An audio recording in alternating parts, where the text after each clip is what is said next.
on the left, we have a toolbox window, and it's automatically open to the set of tools for Windows Forms, and we'll be working with these different controls and components that we can add to our Windows form.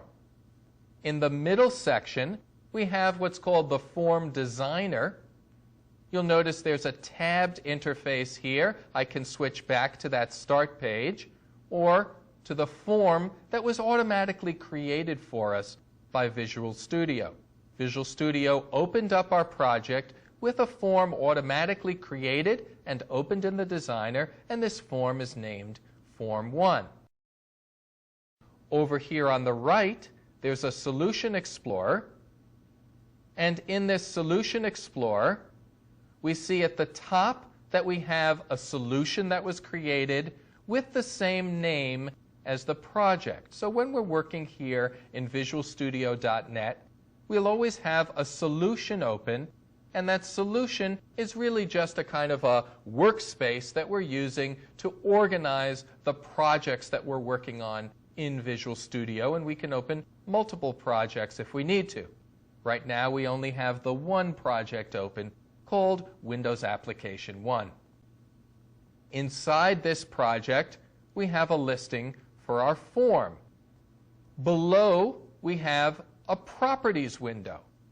Now, right now, this Properties window is giving us information about our project, Windows Application 1.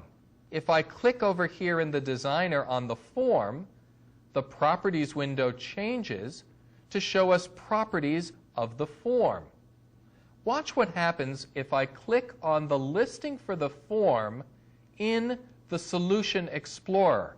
I click over here, and the Properties window changes again. And this is something that you might find confusing in the beginning, because what we're looking at now, when I've clicked here in the Solution Explorer window, are properties of the file form1.vb. This is the file that's going to be created on our disk in our project directory to record all the information that we're going to be specifying about our form. And so if I want to, I can change the properties here of that file, just a few properties. For example, I can change the name of the file. So instead of form1, I'll type in my form file here.